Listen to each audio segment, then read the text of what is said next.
I've come to a realization and have made a decision.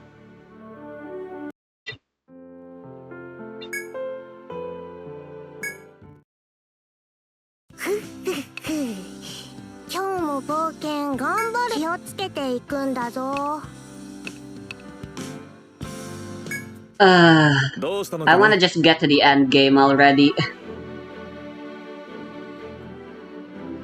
And do cleanup, or rather post-game stuff. So, I'm gonna go rush through the game. I'm still gonna be doing the sub-places, obviously.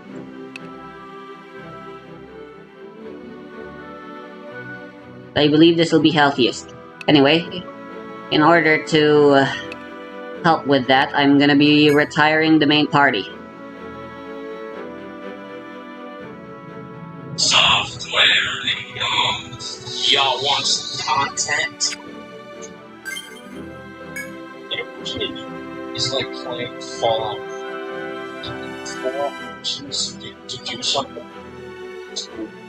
But a yes, a no. A yes with a bit of sass in it. Really doesn't do. If we have the interaction for talking about positive video, to be honest with you, his interactions are so far.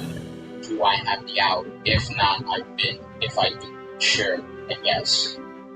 What do I mean by this? Alright, let's say I'm playing Adamant's Clear, right? I make a full board of things that I want at all this engagement. I want it then to try to use the Geki. What is my inner say? Okay, negate the card.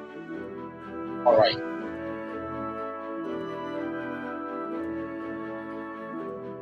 It's just unbridled hate, that kind of video. Even if it is justified hate.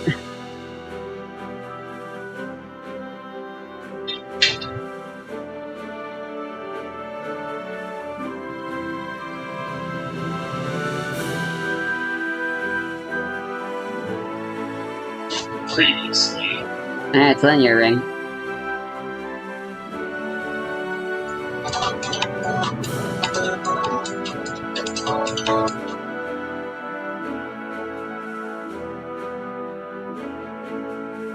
And basically what I mean by that is that these cards break the game in really weird and confusing ways, but breaking the rules doesn't always have to be super confusing. For example, double summon. I have enough inventory space. That's pretty straightforward. It's not too confusing to use, but the cards in today's video, they are just very, very awkward, and in a few of these cases, these effects were never repeated ever So again. what level are we in? I probably should mention Darkness Approaches, and I'm not going to spend too much time talking about this card because I talked about it in the last episode, but yes. I believe 60 is the next threshold. Really, really weird. So this should give us like 3, hopefully 4 more skill points. For a while, the card in the Yu-Gi-Oh! That dealt based on attack position monsters. I will say that based on attack position actually could be pretty interesting. Maybe they could get back some time, but I think that for the most part, this card's original text. I'm thinking of changing her main class to just medic. Next up, we have Convulsion of Nature, a continuous. That way we get access to. This is actually a card that people have requested me to talk about over again, so now I the line versions of Refresh and Unbind. A spell card that says, as long as this card remains, and she can just subclass into Sovereign. Must turn their respective decks. The biggest flaw with this is that most likely Mara will have to be in the backline because she won't have access to heavy armors anymore.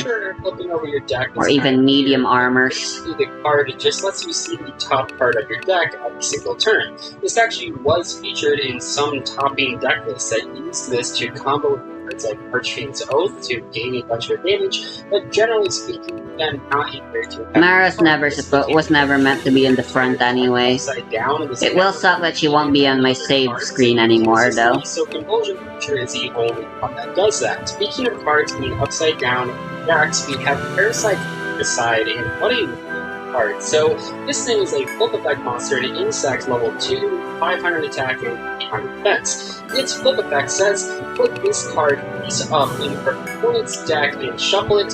When your opponent draws this card, it is special summoned to their side of the field in face up defense position and inflicts 1000 damage to them. Then, while this card is face up on the all monsters your opponent controls become insect-type monsters. This is a very strange card for a few reasons. Being in the deck upside down isn't inherently impossible to deal with. The main problem with this card that I feel like the design really failed on is that when you put this card into your opponent's deck, you might not have the same exact sleeves as them. It might not even be the same size of sleeves, let alone the same type of sleeves, and that creates a lot of problems. How do you realistically shuffle a deck with this thing in your deck?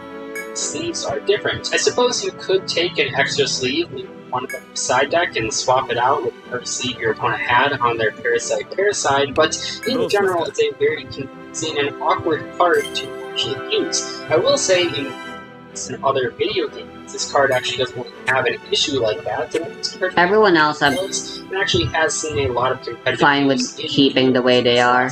I was playing, a lot of players were using skills that used this card. Physical TCG, yeah, it is a nightmare for shuffling issues and a whole bunch of other problems. Maybe Rayma would benefit from being a buccaneer. I don't know. In two different cards, but they do make a really important change that I want to mention. Arrow's Treasure puts itself face up in your own deck. Big War flips a card in your opponent's deck face up, and the big difference here is that none of these cards has any cards changing the decks that they belong in. This means that while these cards are still kind of awkward to use, they're not nearly as awkward as Parasite because you at least know the cards that are being flipped up are in possession in the correct sleeve. Next up, we have monsters that special summon themselves from the deck without your but you're activating. That might sound kind of confusing, so let me give you an example. Red-Eye's Black Metal Dragon is a dark machine monster with 28 attack points and 24. It says, cannot be normal summoned or set, must first be special summoned from your deck, attributing Red-Eye's Dragon with Metal Morph.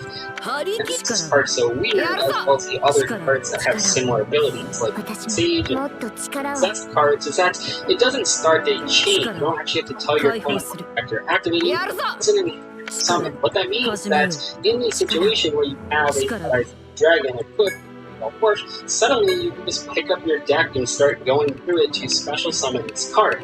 That is very, very most situations, pretty much all situations. The card special summons something from the deck, you at least know what you're activating. Your opponent gets to see what you're using. With something like Reborn Tengu, your opponent gets to read the effect before you start special summoning the monster from the deck.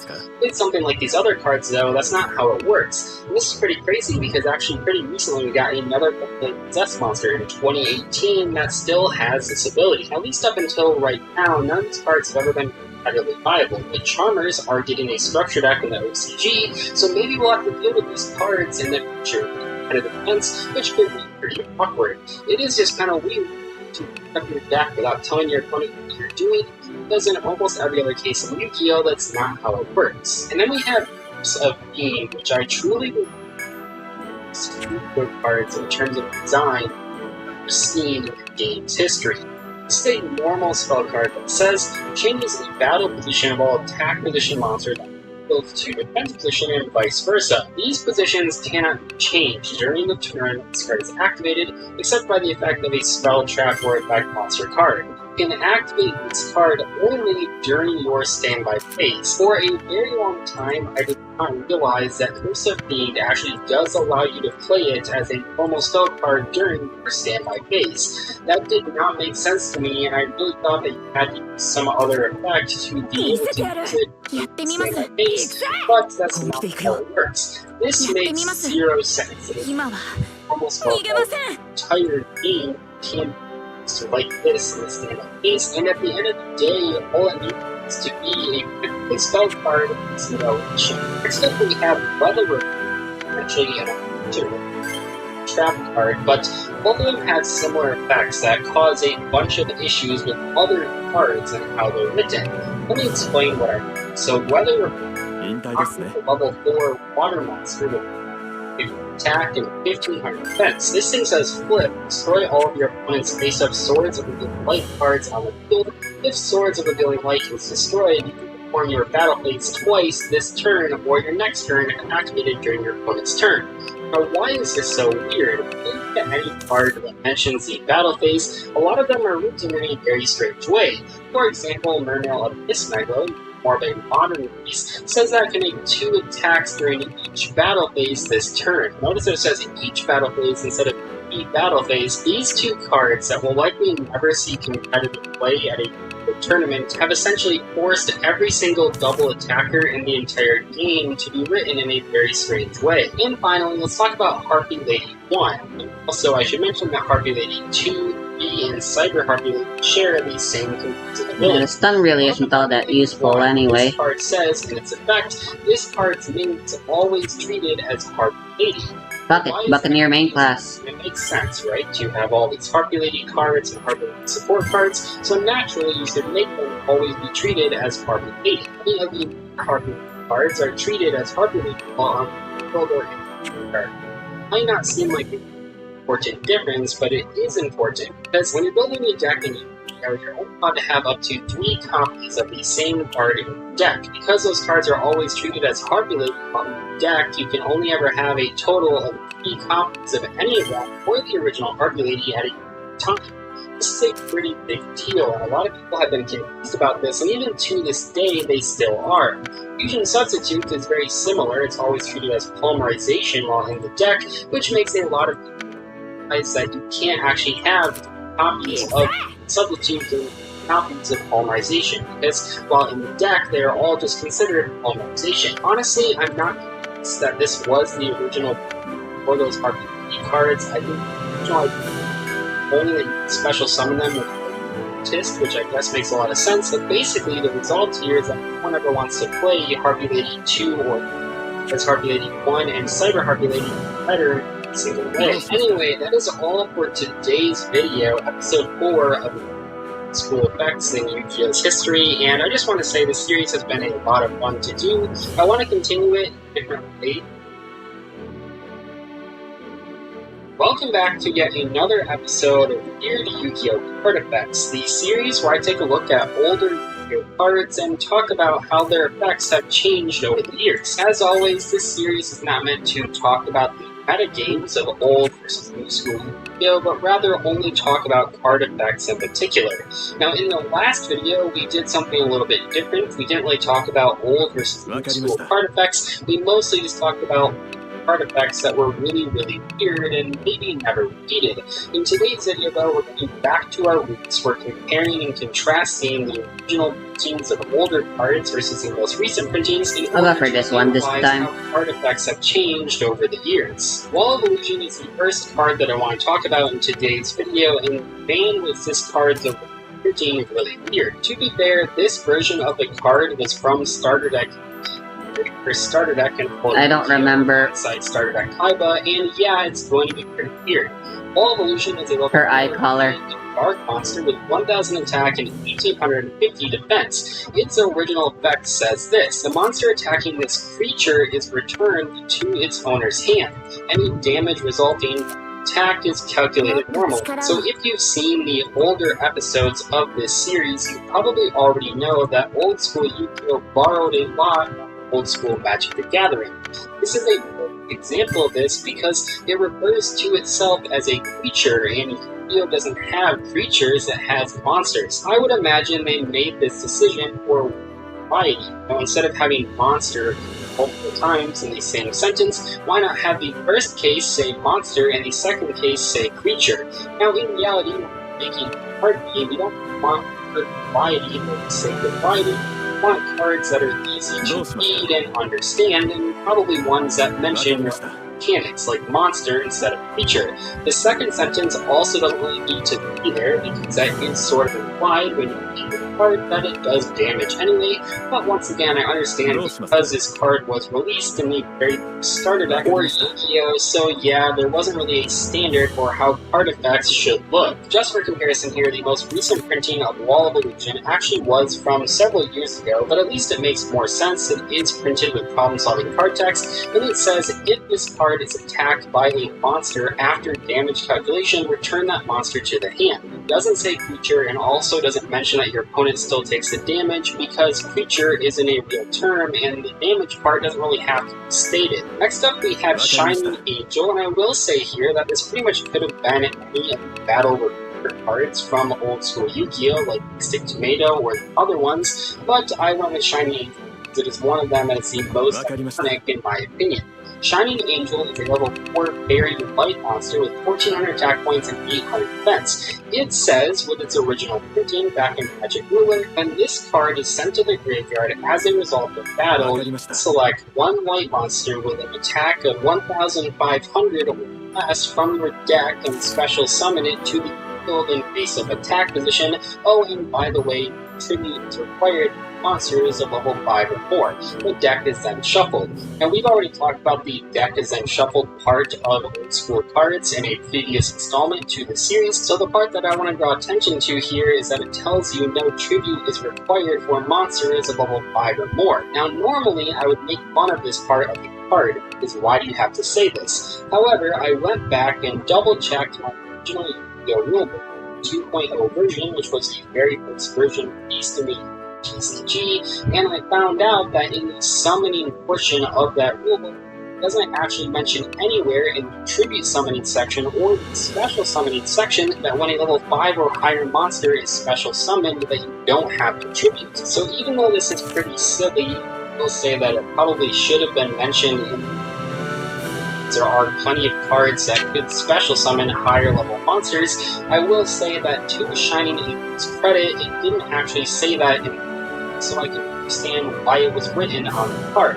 That being said, let's take a look at the most recent printing and see what they cut. When this card was destroyed by battle and sent to the graveyard, special summon one light monster with 1500 or less attack from your deck and face up attack. Maybe I should try War Magus. Yes, they cut the parentheses. Yes, they cut the deck is then shuffled.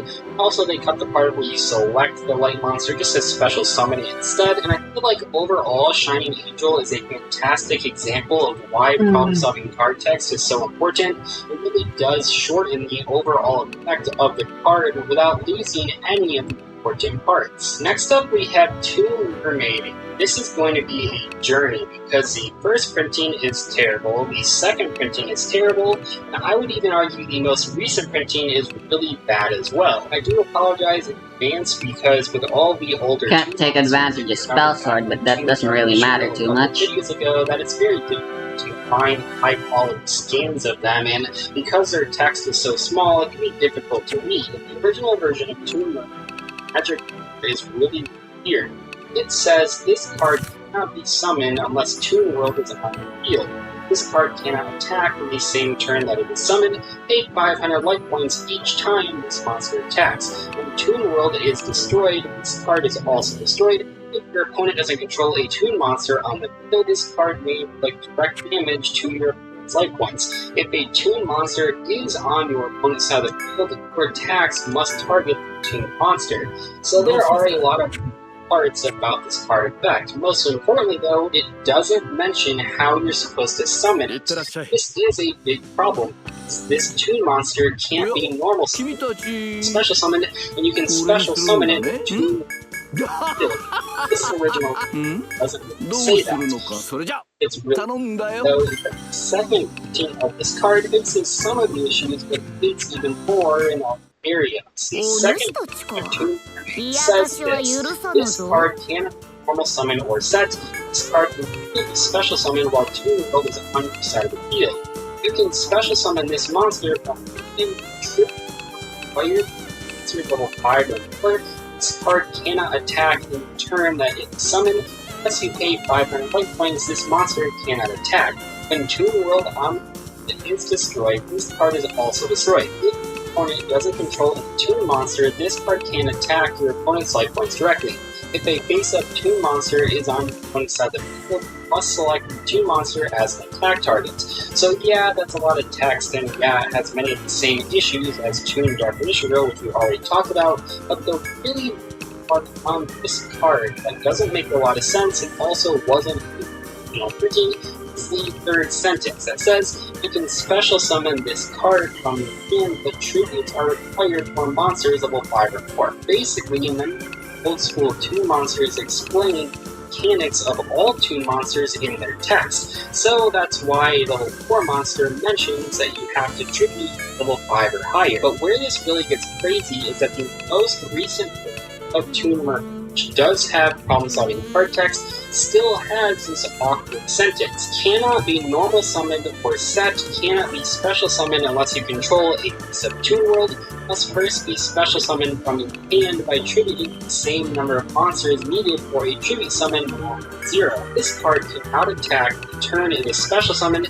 must pay 500 life points to declare an attack with this monster. If Toon World on the field is destroyed, destroy this card. This card can attack your opponent directly unless they control a Toon monster. If they do control one, this card must target a Toon monster for its attacks. Like I said, it is still super confusing. It still has information that doesn't really need to be there. I suppose there are certainly ways to increase the level of Toon while it is in your hand, but realistically, the only reason that sentence was on some of the older printings of Toon Mermaid is because old Toon monsters were an absolute mess with their effects. And finally, we have 7 completed. This is a very short entry in today's video, but it is still worth mentioning.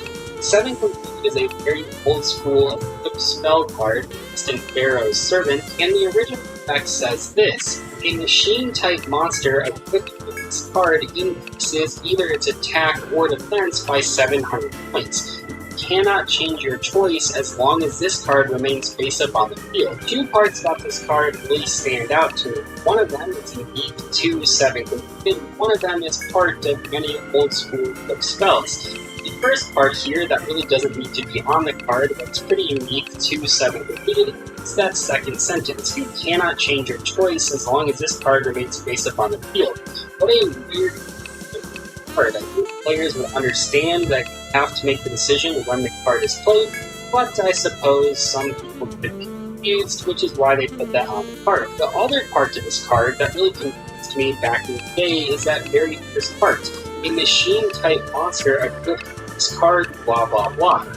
Why is that confusing? Well, many old-school equip spell cards said something along these lines. The older versions of these artifacts imply that you can equip them to any type of monster, but only a specific type of monster will be used. However, pretty much all of the cards that were written that way have been updated. For example, the 7 completed that we now have says this: activate this card by choosing attack or defense, equipped only to a machine-type monster. It gains 700 attack or defense depending on the choice. A lot of those older cards aren't very good, and there aren't a lot of great reasons that you want to equip them to things that aren't getting abused. But technically speaking, that's not really how they were supposed to work. The text wasn't super clear about that. Anyway, thank you guys so much for watching episode 5 of Next, so if you missed an episode, make sure to go check out my channel. I have a playlist on the very first page. Anyway though, I'll see you guys later. Thanks so much for watching today's video.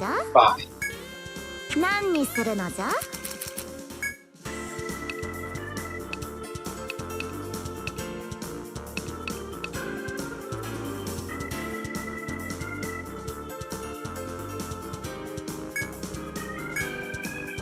Uma.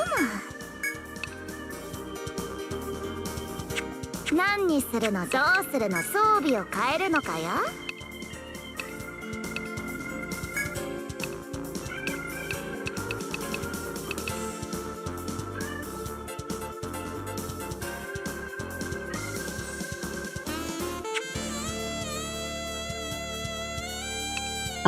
It appears V3s are only sword user.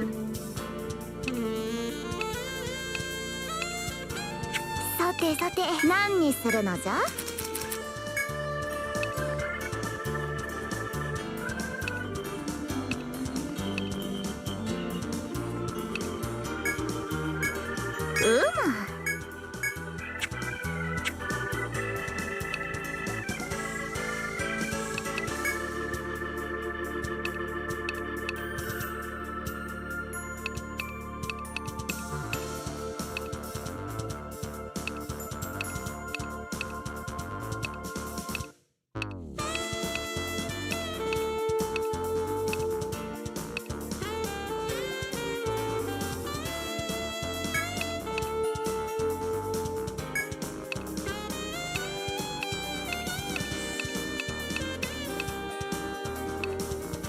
何にするのじゃ？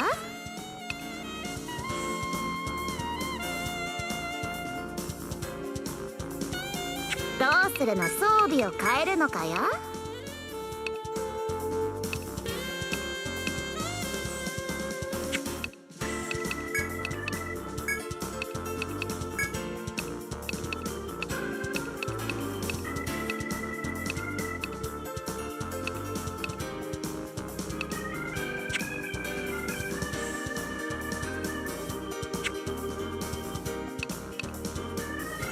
何にするのじゃ？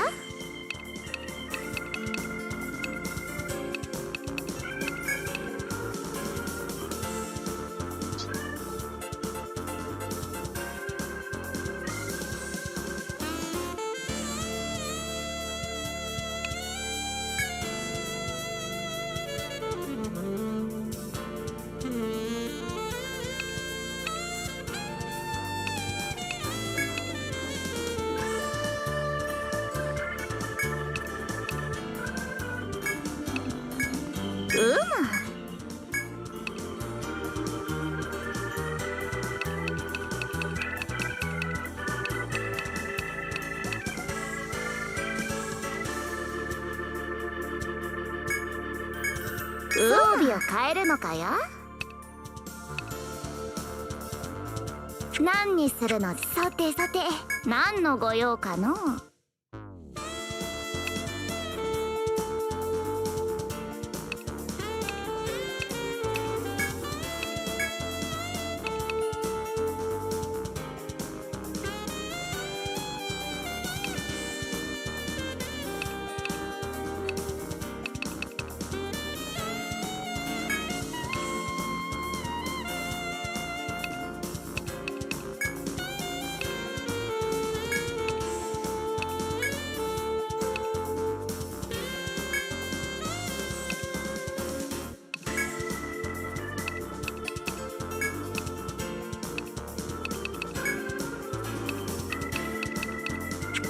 なんじゃ？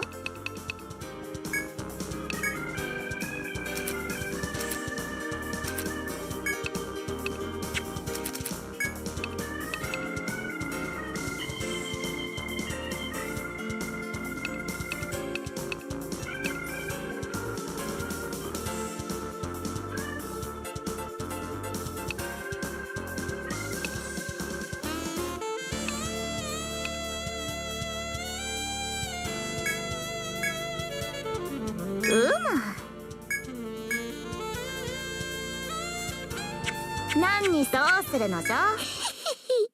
毎度あり。じゃあそろそろ来ると思ってたぞ。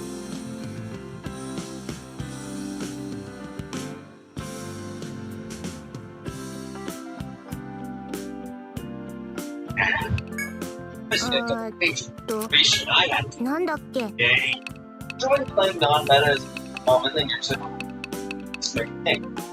Like MVP, Tally Effect, and hard let you exemplify this more than any other. Considering you played this ago, I'm going to assume you fall into that category or at least have a pet deck of free. I'm decades, so I have pet decks myself. For me, I mainly focus on nostalgia. 頑張れよ。 Retro games, VHS tapes, and 主たちか。 Portfolio 冷やかしは許さぬぞ。 the same applies to you.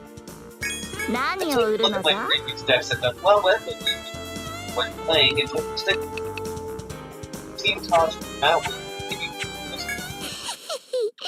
毎度あり。じゃあまた来た I な。 love Salamangreat and I love Orchid. Salad salad from time to time. I use a video on this channel from next one bring up August. That is playable for years. Hardback, so it is playable now. Since it needed $12 and the deck maxed out at 5 and up. It's good, not so consistent as my buddies that love TNG second teams. Super niche and effective by V's piloted by one. It's the same no real competitive play for about a decade, yet you're gonna play it now. Gotta shove the wanted in along with 3 BFL star to summon out the level 1-5. That's fine, right? Look up the price on one BFL star.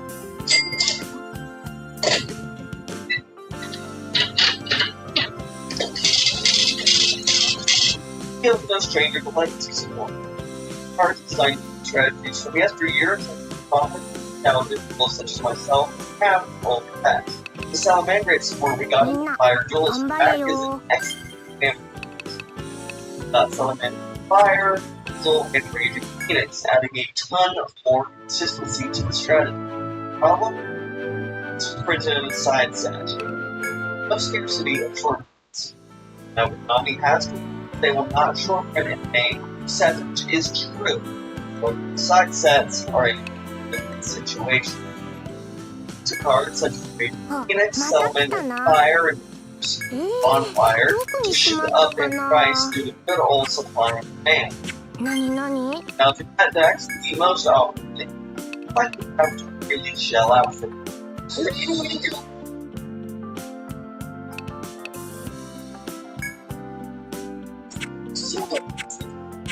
気をつけていくんだぞ。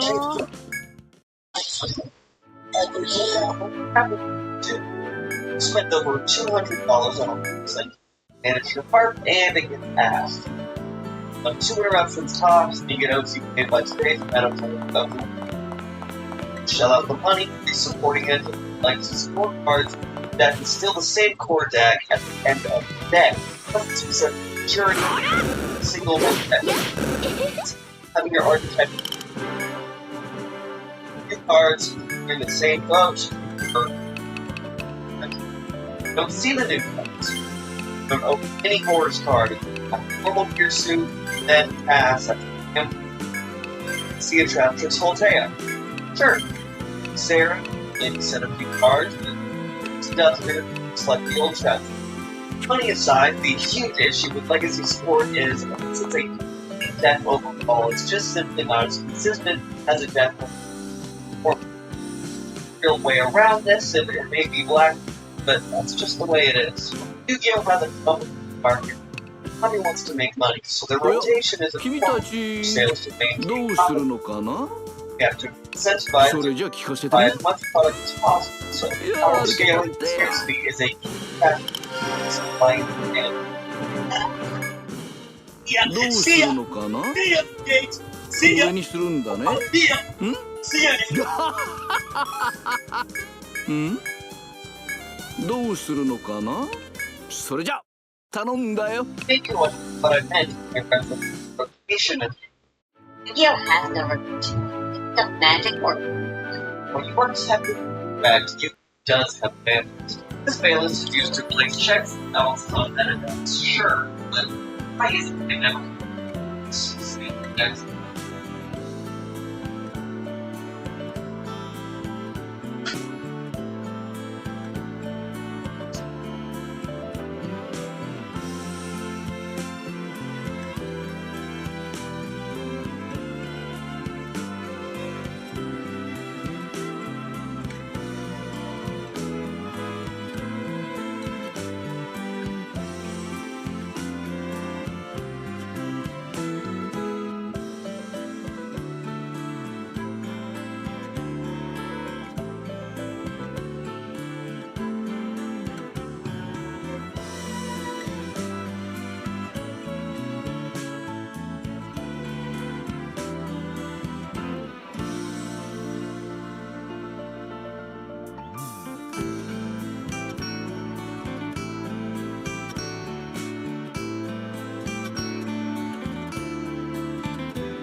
that have no idea why they getting support, the better.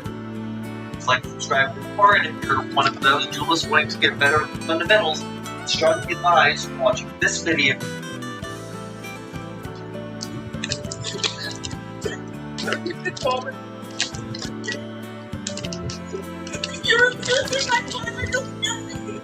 It is time.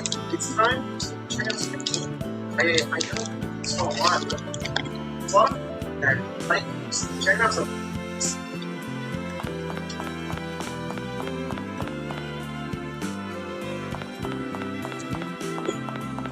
Yeah, I think let's take stuff. 余裕の勝利ね。 Turn to the comparison tools. Yeah, apples. It's great, isn't it? You can't choose to compare some man to the big. おや君たち何を報告するんだいそれじゃ聞かせてくんやれやけたってや Test the cell. Baseline level.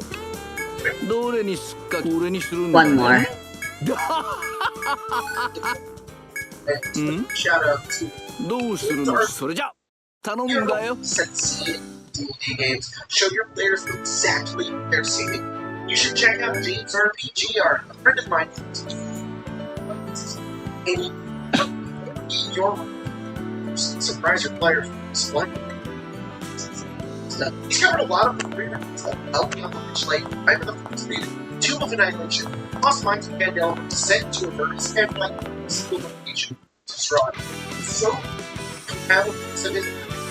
Like, and then it's animated to the map that is given in some of these books, but also descriptions of many of the books. So go check out his Patreon, it's link in the description. It's a cool art for your games. James is a solo creator. I'm a long-time fan of this stuff, so 君 go た check it ちそれじゃ聞かせてくんやれけたってや out. Yes.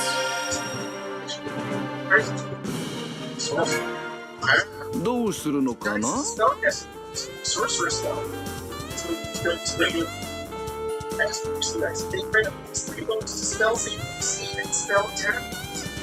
Spell, spell, everything. And two effects that that's insane. Constant hits that is happening. Insanity.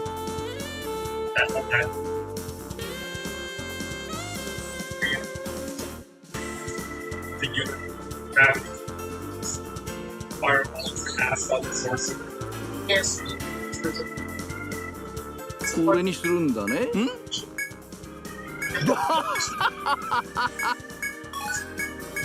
んんそれじゃ頼んだよ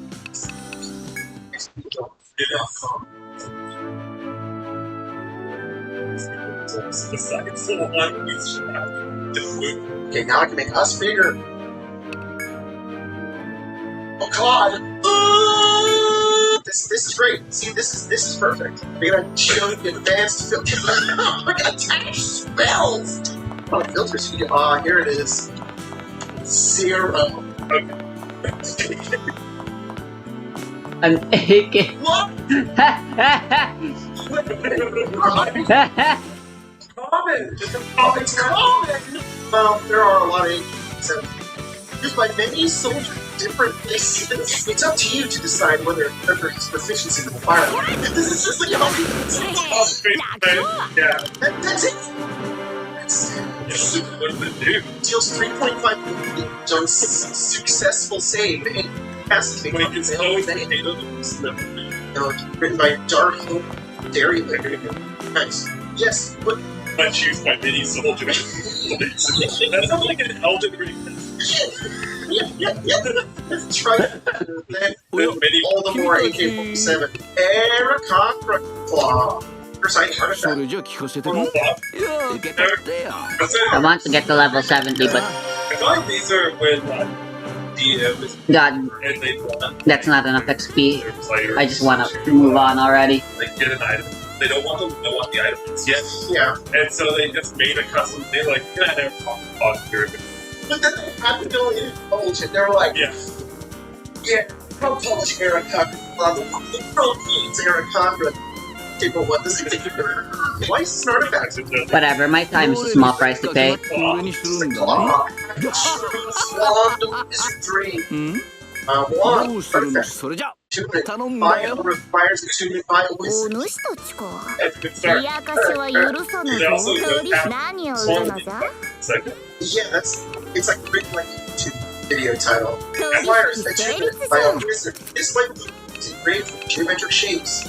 Right now, どうするのじゃ Fire the 毎 wizard. 度ありじゃ it's sentient apparently. And notes because you're a wizard. All that wording is sentient.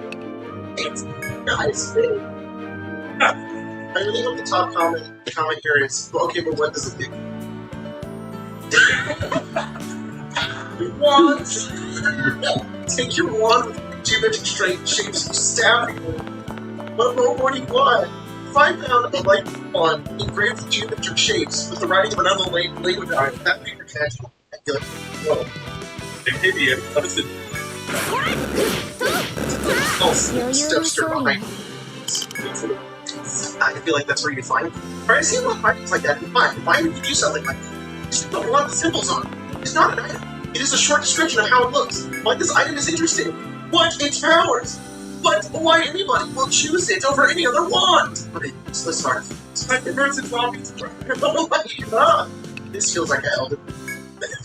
おや君たち Behold, useless artifact. I think people are being どうするのかや This could be a 何 really をそ cool れじゃ common 聞かせ magic. てん A じゃあ decaying 受けたってや longbow that points north. Just a hand tool that helps out. I like the idea that it's able to mend itself if snapped. And if the wand is within 15 feet, 俺に we're す able to るん summon だ tier items bonus action. However, it should not require achievement. That's just a どう different する item. のか So な you just made an item. So yeah, それ man, じゃ that 頼んだよ would be awesome. That is a really cool item. That's what he did. I think that's going to give me the benefit. Oh, dude. Oh well, it's taking over to my hair side. I knew you were going to say that. Adamantine. Daggers of disease. Disease. Here, we'll just go to the details Okay. page. Desecration. Oh my god, the adamantine daggers desecration. I've been hurt by that request by 2. Even requires carrying insurance. Okay. Love it. You know, it's called attunement. Tuning in the pin of our tune equal attunement. Make a 2 for that. 余 This 裕の action 商 on a 人 hit. Daggers deal 100 D100 necrotic damage. Summon insurance. Efficiency with the dagger allows you to add your efficiency bonus to the attack roll. Oh, good. That's there. You're like, alright, I roll the hit. Okay, he takes. Okay, DM, takes 5,112 damage, and then literally a thoracic suck. And he's like, okay, look, stat block. Am I proficient in the stat going to add plus 5 damage? What game are you playing that is like number dice? Yeah, literally, I don't think anything ever even has this much. おや No. 君たち I've ever seen someone give it at like in a game that I played it. It's like おや何 and それ that's じ when ゃ聞か everyone せてん played じ like ゃあ受けたって five や magic item incredibly powerful Yeah, this characters. ridiculous. I have no idea. Answer that. どれにすっかこれにするん Cannot be affected by magic. It's a それじ system. ゃ Sword of effects. Weapon. Greatsword. Legendary. Okay. Once you are holding the sword of effects, you This should be the last run. You are not a size larger than medium. So if you're medium or small, so if you're big, you're like, also, we attack. Automatically hit the target if it's not a commoner. But only if it hasn't attacked you yet. What is this specification? This is specification for commoner. What is this DM? Are there players just attacking commoners constantly? Commoner. House cat. When you hit a target falls prone. It's charmed. へへ楽勝 And all of your allies incapacitated, frightened of you and all of your allies. Yes. Incapacitated, paralyzed, stunned, petrified, and suffers exhaustion. And they get hit by this. They fall on the ground. They can't hear. They can't see. Turn to stone. They become so exhausted. 君た But, ち like, おや oh 何を god! 報告するんだい Oh, それ please じゃ no! 聞かせてくれん I'll be や honest る with you. けたって Reddit, や I would say that all your allies have been paralyzed. Perfect. Oh yeah. それじゃ頼むんだよ Since the target お has 主たちか冷やかしは許さぬぞ Instead of dealing 1d4 damage to fire lightning psychic and product last, full. Have the damage written down. Up fire lightning psychic poison necrotic force acid full. What does that mean? Any resistance the target has becomes an immunity. okay, so I'm resistant to fire, I take them instead. And then you pick one of those damage types, And then you deal half of that much instead. instead you roll 8 for it, and then half 毎 it, 度あり put it down, and then that's how it's hit. So, I そろ can そろ hit 来 you, ると思ってたぞ give you all of those effects, you're on the ground, petrified, exhausted, and you take 4 damage. やったら Just with the greatsword allows you to add your bonus to go to sleep instead. ね You know, there's no comments about how to remove any of the conditions or how long they last. Yeah, it's just It's forever. So that means it's forever. Oh, and if they have an attack, the attack automatically hits. So if you go first in initiative, just take out anyone. Unless you're Unless you're not. maybe that's why they were afraid. They were afraid they would just pick everybody and turn them all into stone. This is horrendous and I love it. Thanks. This is my first ever homebrew. Like, wait, is it Fire? Yes, yes, Fire Lord. Obviously, you've got to start somewhere. I mean, really though. It was in 2019. Yeah. It's a bit OP. It's called Pro. And our like trying to get. Oh, thank you, JK Benwell. That's much better. Oh, they came back. They came back. Good idea.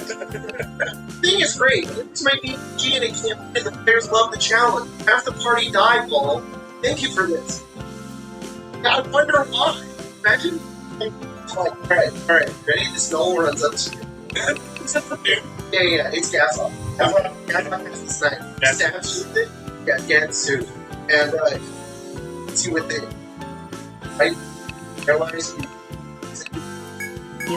With how slow V3 is, there's really no point in these. I'm gonna add them still just because.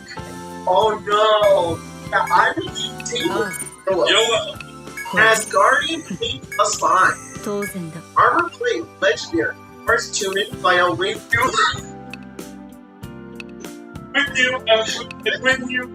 When you do so much you do anything? This super armor is reinforced as Guardian Adamantine, artist substance in existence. While you're wearing it, any critical hit is equal to the normal hit. Additionally, this armor grants you an extra +5 to your armor points. You can apply your full dexterity modifier. Okay, that's fine. So far, this would be legendary. Yeah, okay. Plates consists of shaped, interlocked metal plates to cover the entire body. This is that. It's just high AC. Yeah, whatever. 当然だ Aaron is. Hang on, I'm sorry. So let's. I don't want to spoil.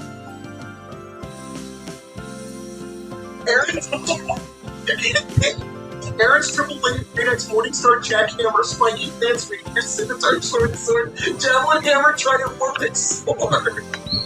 There's like 4 swords in there. Weapon great axe. Aaron, my dude, the triple bladed great axe, Morningstar, is in a jackhammer. It's a sword, triple blades. 当然だ It's also a great axe.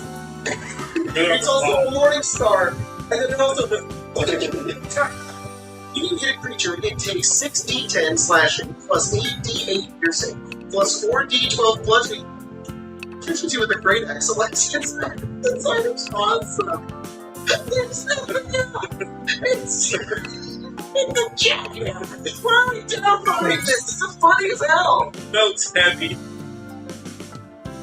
Okay, my brother in Christ, this is concerned. Thank you, Obama, but 1 a.m. There is no reason any player should have a weapon that can deal over 150 damage with 1 action and no drawbacks. know, right? I don't know. They get so mad for no reason. Guys, This is good. 60-10 plus ED plus 112. I mean, it's a ton of damage. Look at the name. You have to. This is a jackhammer. Of course, it's gonna deal 210. Guys, Eric Full-Bladed Random Torning Sword, Jackhammer, Spike, Blade, Great Scimitar, Sword, Javelin, Hammer, Trident, Warping Sword. It's not for the. Not for the peanut party. Exactly, alright? It does a lot of damage, alright? My PVG walks out with Eric Full-Bladed Subject, Spike, Blade, Great Scimitar, Sword, Javelin, Hammer, Trident, Warping Sword. It's gonna be really terrifying.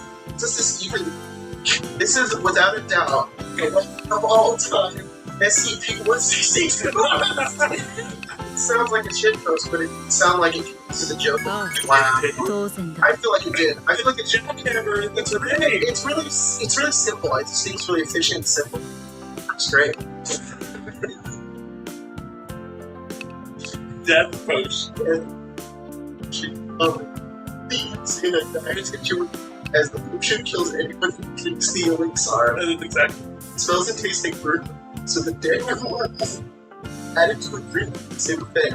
And why are we hating on this one? I mean, this is just. I mean, come on. What's. Oh, no one hates it. No one hates it. It's 10 out of 10. Yeah. Once per week, reduce fall damage by 5 for free. Should do that. I mean, we did fall damage.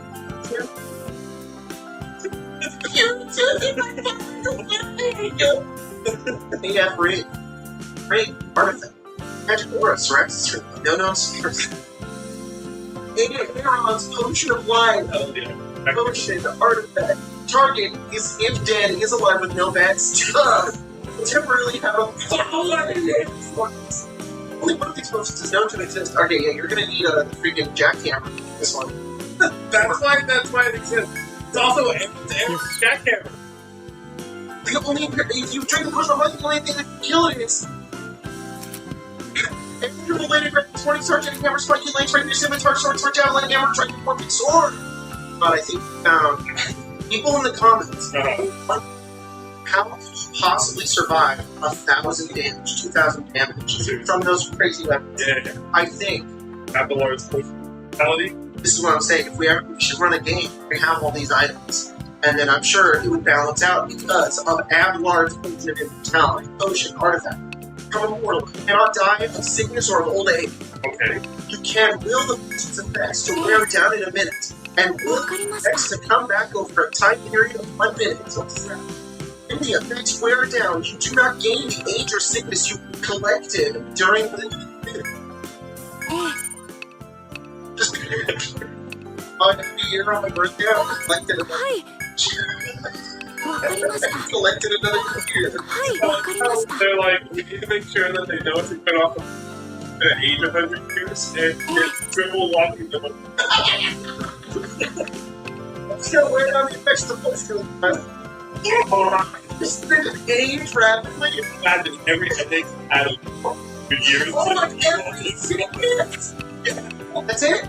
Oh my god. So I think the idea is that you can turn it off and age up. Like, if I'm like I'm 25 and I'm ready to be like 35, I could turn it off for 10 years. I could turn it off for 10 years and turn it back on.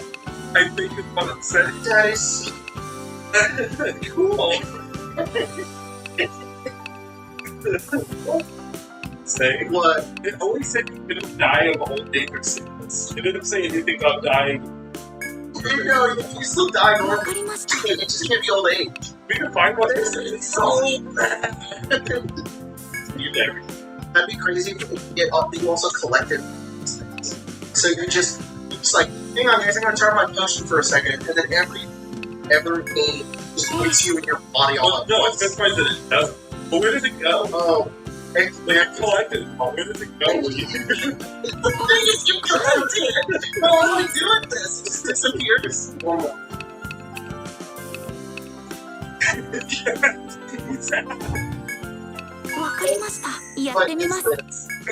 David, I things happen. Our hammer of plus 100. Lord, when the program would come and requires it to me by a touch it hard? What?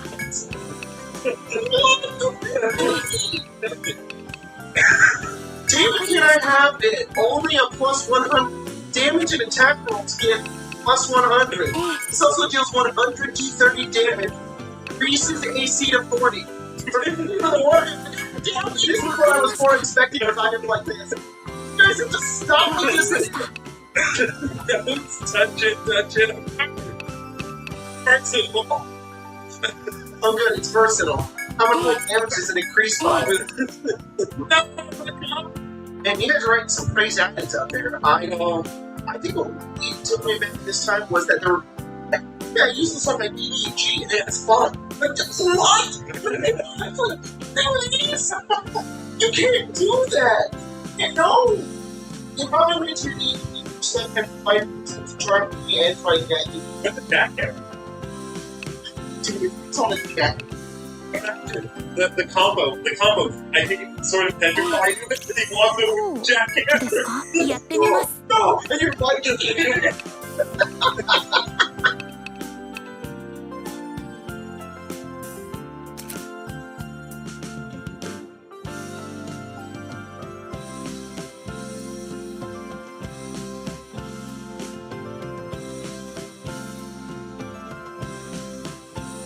Twilight Princess is a very confused game. The story is all over the place and doesn't make much sense. Link's character arc passes before we even enter the second dungeon, and at least in my opinion, it also features the worst ending of all the 3D Zelda games. Yet it also features some of the best boss fights in the entire franchise. Random side characters get more character development than Link does in the game. And no other Zelda game or after features the feeling of adventure as great as Twilight Princess does. The game features many of the best dungeons never ever crafted, but also has weird tonal problems. It has the worst art direction out of the 3D Zelda games. It features the best version of Hyrule. It has a terrible beginning, but a wonderful second half. It has some of the best items in the series, while it also features some of the worst cutscenes. It's just a fantastic Zelda game on the one hand, and a confusing mess on the other. The game is a drastic step up in many aspects compared to the Zelda games that came before, yet at the same time it also balances the identification of these 3D Zelda games so great. In short, the game features incredibly high highs. よしおー At least in my humble opinion, is incredibly interesting. Why did the game end up so good? What happened よし during development that caused the team to become such a wonderful, focused Zelda experience on one side, but at the same time so all over the place? How does a game end up so good and so strangely bad at the same time? What happened here? In this video, we'll try to solve this little mystery. We're going to discuss how Nintendo strengths of the series and made them better. Twilight Princess, while completely funding the story at the same time. We'll talk about the economic realities that shape the game. By the end, it doesn't work, but they should have done instead how to hit the weapons and discuss the game's premise. This was already deep in thought, and in the end, not only tragedy shaped the development of Twilight Princess, but also understand how Twilight Princess changed the Zelda series forever and being an incredible game, an incredible thought game at the same time. But a ton of stuff to discuss. Before we start, just one more thing. Due to the nature of this video, this thing is going to spoil the entirety of Twilight Princess, start to finish, including the final boss fight. Don't worry, that's not the final boss fight in the background yet, that's just a mock bit. Alright, so let's get this video going. My name is Steve, you're watching Steve Perspective, a place that hopes to give interesting perspective on games. This is Twilight Princess.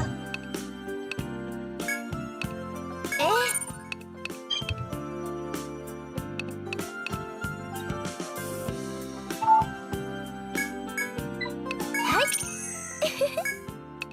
Beginning of the game often tells us a lot about the origins of the developers. You know, how a game begins is obviously a conscious choice. Lots of thought goes into the question of how to start a game like Twilight Princess. So the beginning of the game is always interesting to take a closer look at. And Twilight Princess begins very oddly. It begins with a question. Link is in a conversation with its mentor Russell. The very first dialogue in the game is a question that Russell asks Link, tell me, ever feel a strange sadness as dusk falls? They say it's the only time our world intersects with us, the only time we feel the difference of spirits with that moment. That is why love as always repeats the hour of twilight. Those are the very first words spoken in the game, and they already give us a good idea about the themes that the game is going to explore. There is a theme of loneliness, there is dusk falling, and with the day turning into night, which symbolizes something to an end, and there are the effects of spirits that left from symbolizing the disease and hitting the first question. Remains of us out.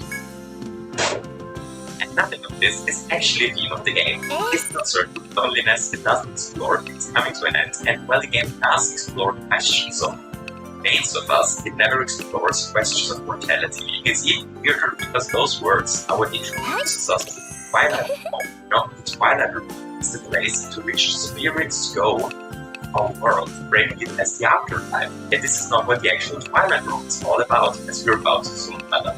Very opening up. The very first words that are spoken already make much sense in it. That's just the beginning. For now, let's put a this over. And let's heard some folks. Our very first gameplay task in Twilight Princess is to pop onto a boot's bag and to chase some folks to the bag at your beauty stables. And I really enjoy this. I believe they actually decided that our first task is up.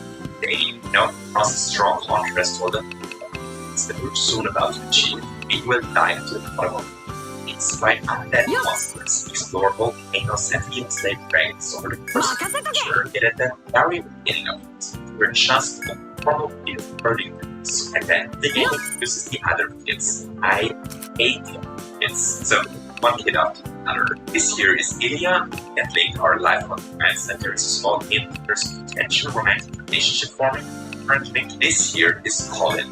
Colin is coward and calculated. Those two are as strong as those here are the other unimportants. The other unimportants are unimportant. Our first game objective is to solve the small trading sequence puzzle.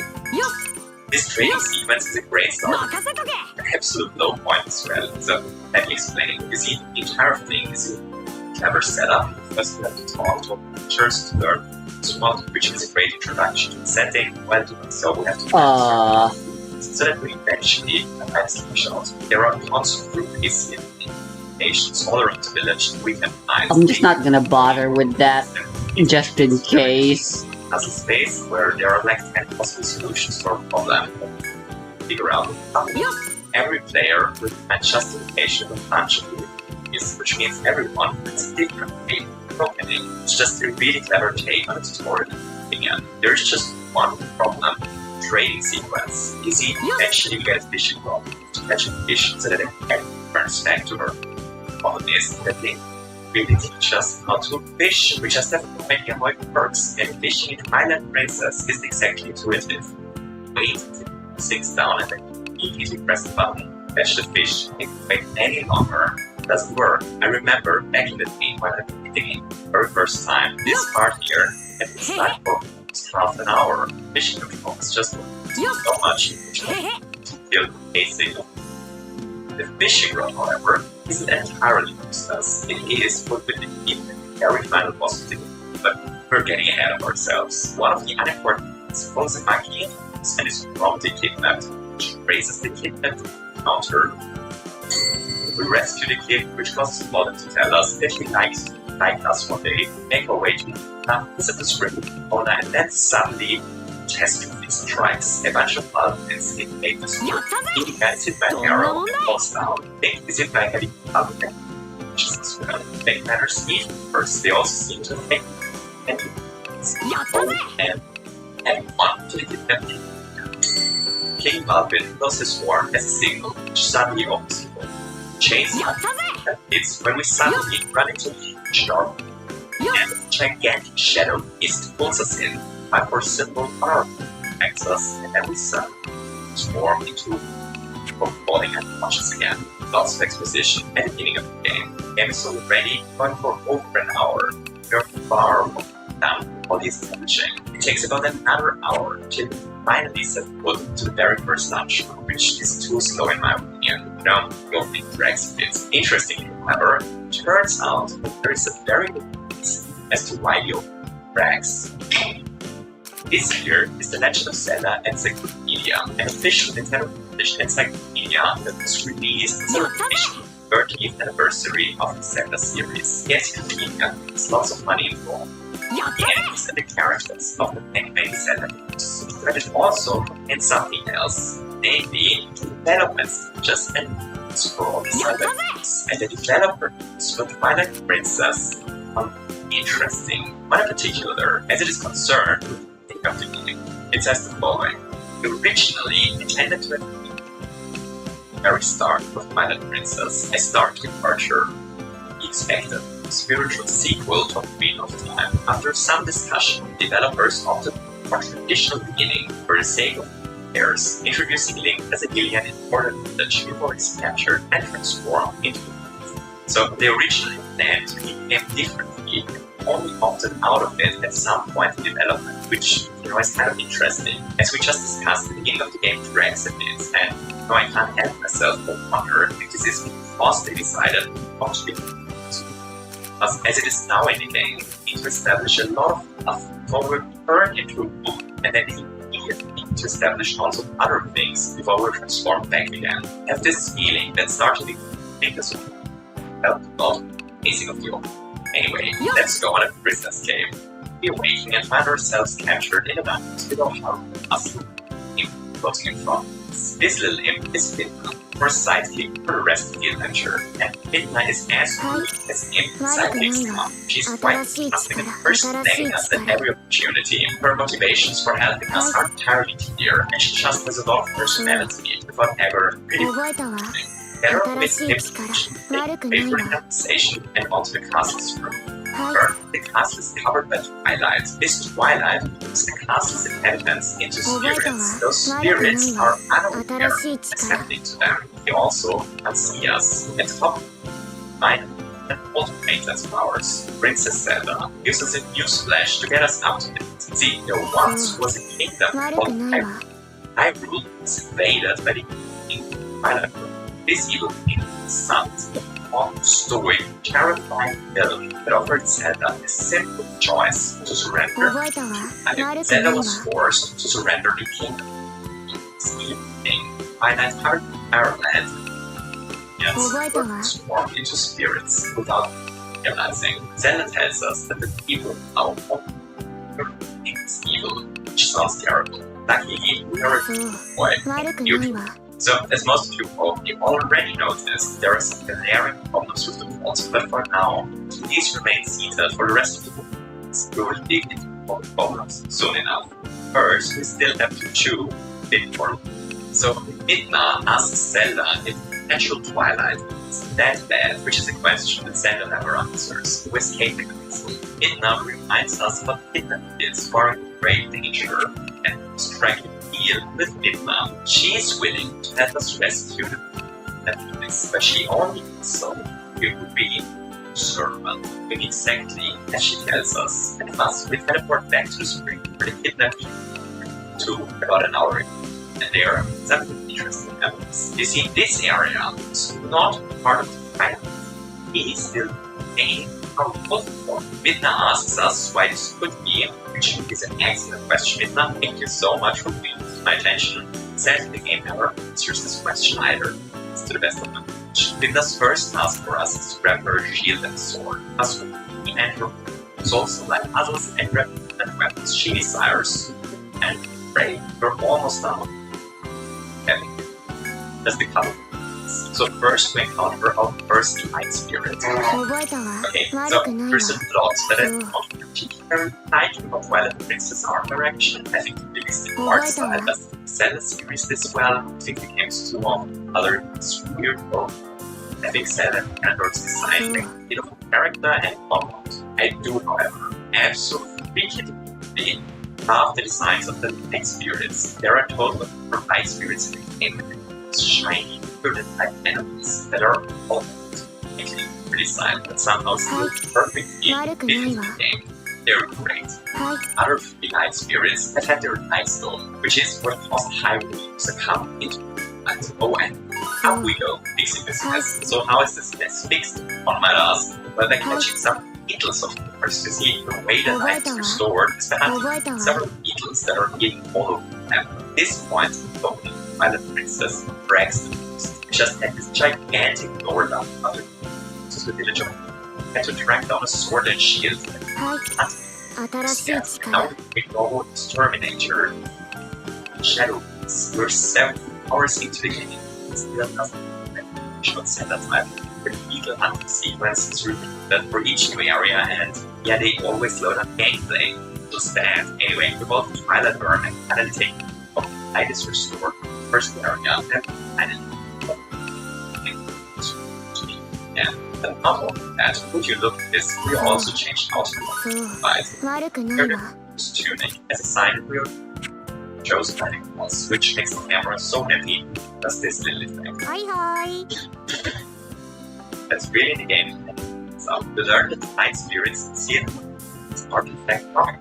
It should never be 朝までお休みだね That's the night that desperate times called desperate measures, I guess, and thus we have to prepare first and I'm sure for 気持ち search. 気をつけてい First くん step だぞ itself is pretty good and you have pretty much the opinion. It is built around the gimmick of us recall, so that those monkeys in that reach for us force to find the boss. There is the 8-meter that large thing dungeon. This little monkey actually has his own character arc after defeating him. That's the which is a really nice touch. The dungeon has a nice flow to it and doesn't much like a tutorial, like a dungeon that can stand all on its own. And yeah, it's good, but it is not a tutorial. You see, there are those bridges in the game.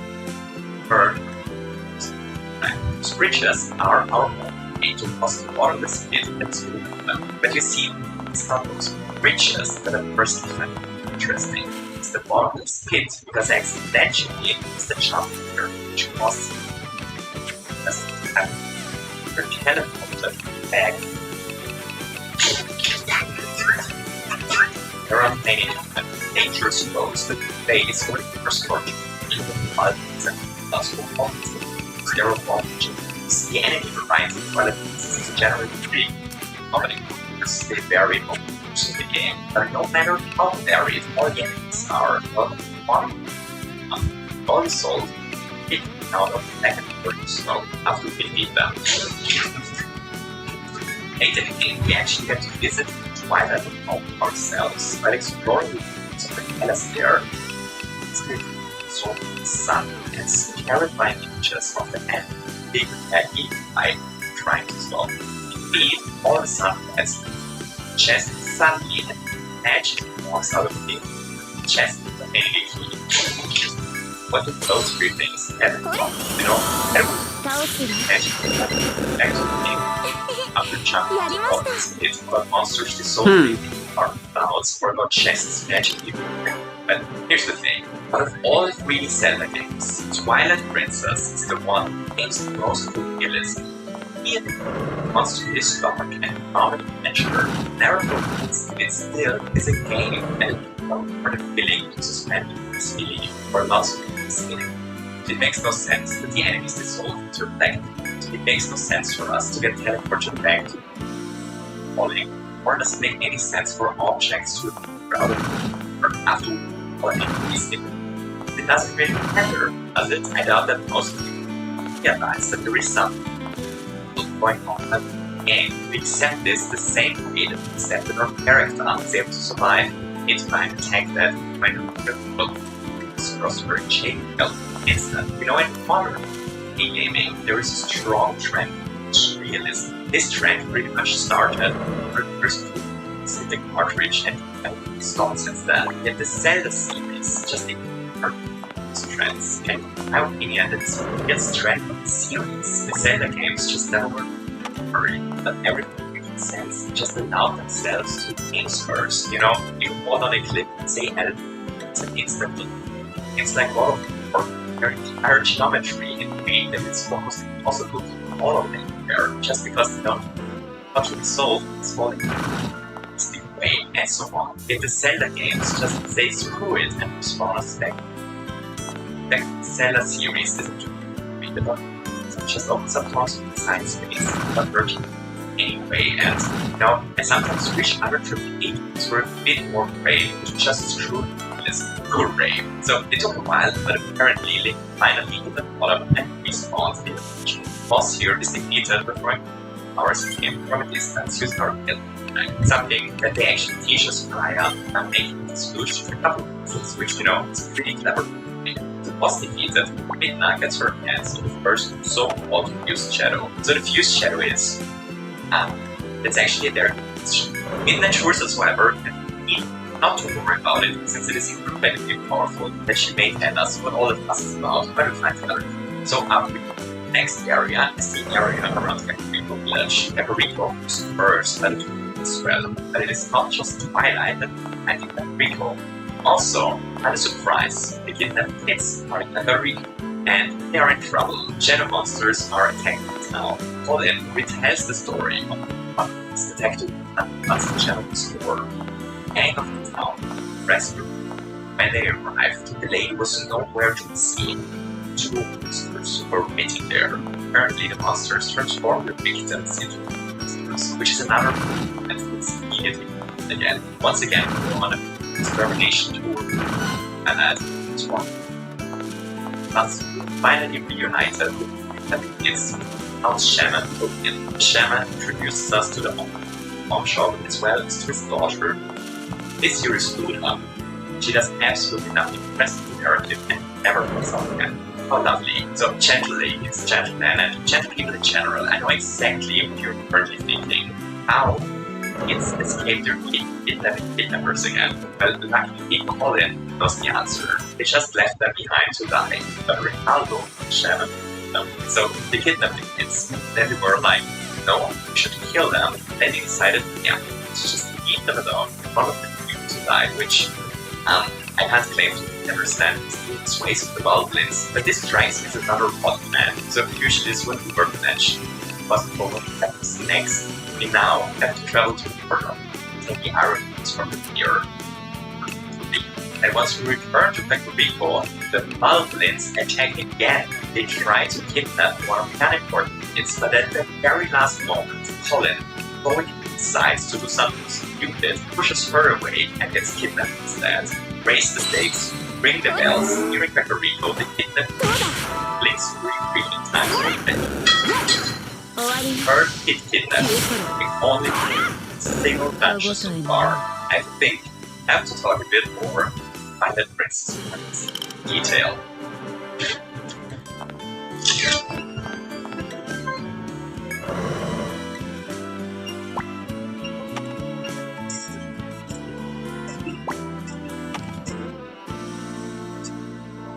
This here is a typical image of something that is often referred to as a liminal space. This here is another typical liminal space. This here is another one. So the liminal spaces are usually places that are in between some states. They may be the crossing things. They may be the border.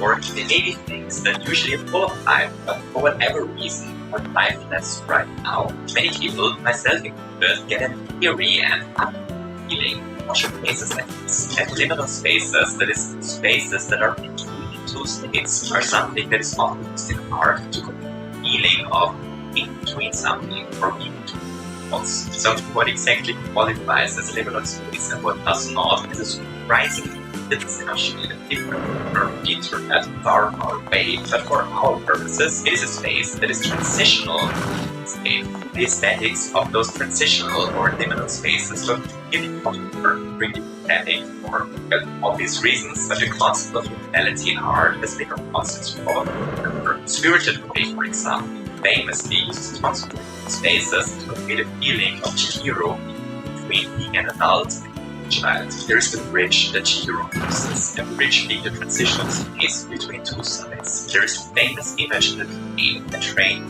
transitional space between destinations. It's in a car that is traveling, there's the scene in the elevator, and so on. Get the idea. Transitional spaces often mature and feeling of belonging that many pieces of art brilliantly used to reflect such places that are in between are often referred to as liminal spaces, and liminality and transitional spaces are actually quite central to Twilight Princess. Why? One might ask, well, it's the Twilight. You see, the Twilight is pretty much the mother of all transitional images. It is the theme of day and night. It's the moment when night is taken the open as the day has ended either. It's day and night at the same time. It's neither, it is in between. The code, beginning of the name, nice. おや君たちおや何を報告するんだどうするのかな Spaces, reality, wherever strange sadness has lost the same as the time. Oh, 2 seconds years, the only time. It's most humans. Then, this is why loneliness always brings the hour of this strange sadness, combined with loneliness, lets us feel negative. You know, it might be thing, but it's actually a pretty good description for the feeling that arises in this game, but just like this. So what is the Twilight do? Twilight princess again, I'd ask. Well, this is where things become interesting. See, one would think that the Twilight princess represents the realm of shadow, the realm of light intersecting, merging of the two realms. It is a realm in which shadow and light exist at once, the liminal convergence of two different states, the transition between light and dark. Darkness on one side, light on the other. Twilight is transitional space. それじゃ頼んだよ But that is not how Twilight Princess works. In Twilight Princess, the Shadow Realm 君たち is the Twilight Realm. The Twilight Realm is the Shadow Realm at the same time, which is such a weird, unintuitive metaphor that it left me extremely confused the first time I played the game. The Shadow Realm is the Twilight Realm. Twilight Realm is an opposition to light. The areas that are in Twilight are not so. Shadow and light is intersecting here. It is because Twilight and Shadow took the light there. In the metaphor of the game, Twilight is the opposite to the light, which at least to me is terribly confusing. It is a confusing metaphor, it's just the tip of the iceberg. Because Twilight Princess really struggles to establish stakes and to explain up against the game. There are so many weird choices and so many strange things going on to make the story confusing. First, there's the fact that the Twilight forms equal spirits, which, as we learned from Zelda, is terrible. And apparently, get all the spirits with Useless. be, fine. The kids can not suffer because of Twilight, they suffer because of the Shadow Beasts and Ultimates, but exist in the Live Realm as well. All three kidnappings happen in the Live Realm. The very first Shadow Beast fight takes place in the Live Realm as well. Those threats are the result of enemy. Twilight later, each level passes now. Town is covered in Twilight, and there are just empty. One of them nice, not even Santa seems to be that desperate. It's just, what is the problem? Twilight again, then there is the fact